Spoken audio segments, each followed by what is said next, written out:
মই শুনিলোঁ তাই ৰাতি খুব কান্দিছে, সমাধি ক্ষেত্ৰত আহিবলৈ মন কৰিছে। আহি যেতিয়া তাই কান্দিছে, ন্যায় লাগে।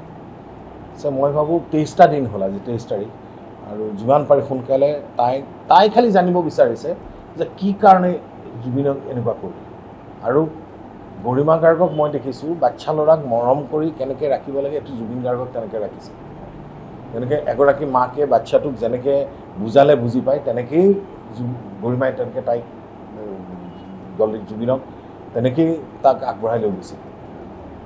তাই অভিয়াছলি চাৰিওফালে অন্ধকাৰ দেখিছে নহয়, এতিয়া কি হ'ল, মোৰ মানুহটো কিয় নাইকিয়া হ'ল। সেইকাৰণে মই কওঁ যে অসমৰ ৰাইজে বিচাৰে, আমি বিচাৰোঁ যে ন্যায়টো জুবিন গাৰ্গে পাব লাগে। আৰু কি কাৰণে হৈছিল সেই কথাটো যদি গৰিমাই গম পায়, কিজানি তাই অলপ সান্তনা ল'ব পাৰিব আৰু আগবাঢ়ি যাব লাগিব। গৰিমাৰ এটাই সপোন, এতিয়া জুবিন গাৰ্গৰ আধৰুৱা কামবিলাক কমপ্লিট কৰিব লাগিব। আজি ৰৈ ৰৈ বিনালে 31 তাৰিখে গৰিমাই সিদিনা মোক কৈছে না আমি 31 তাৰিখে ছবিখন দিবই, অসমৰ হলত ছবিখন আহিবই।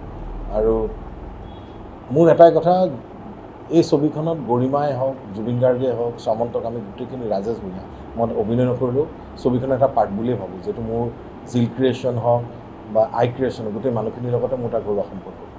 আৰু গৰিমাক সেইখিনি এতিয়া সাহস দিব লাগে আমি সকলোৱে, যে তাই আজি জুবিন নাই, কিন্তু গৰিমাক আমি সাহস দিব লাগিব, গৰিমাৰ দেউতাকক সাহস দিব লাগিব। আমাৰ মামন, জুবিনৰ ভনীয়েক, তাইও আছে। আৰু মই এটা কথা কোৱা, মই বহুত চিন্তা কৰি মই গৰিমাক সাহস দি আছোঁ, দি থাকিম। অকল অসমৰ ৰাইজে খালি এটাই অনুৰোধ, তাইক আমি আগুৱাই লৈ যাব লাগিব, সাহস দিব লাগিব। জুবিন নথকাৰ অনুভৱ যাতে তাই নকৰে, সেয়া মোৰ অসমৰ ৰাইজৰ প্ৰতি অনুৰোধ।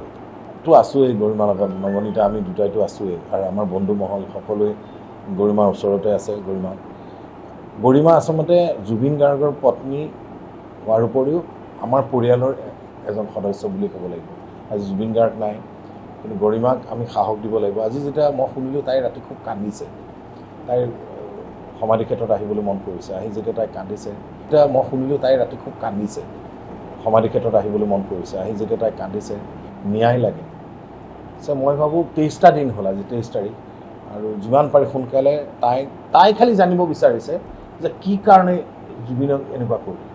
আৰু গৰিমা গাৰ্গক মই দেখিছোঁ বাচ্চা ল'ৰাক মৰম কৰি কেনেকৈ ৰাখিব লাগে, এইটো জুবিন গাৰ্গক তেনেকৈ ৰাখিছে।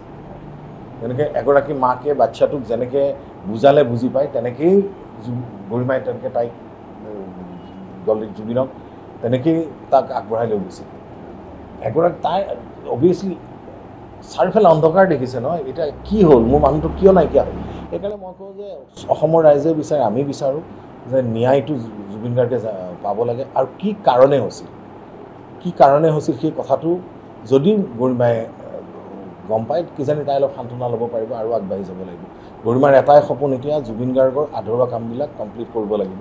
আজি ৰৈ ৰৈ বিনালে 31 তাৰিখে গৰিমাই সিদিনা মোক কৈছে না আমি 31 তাৰিখে ছবিখন দিবই, অসমৰ হলত ছবিখন আহিবই।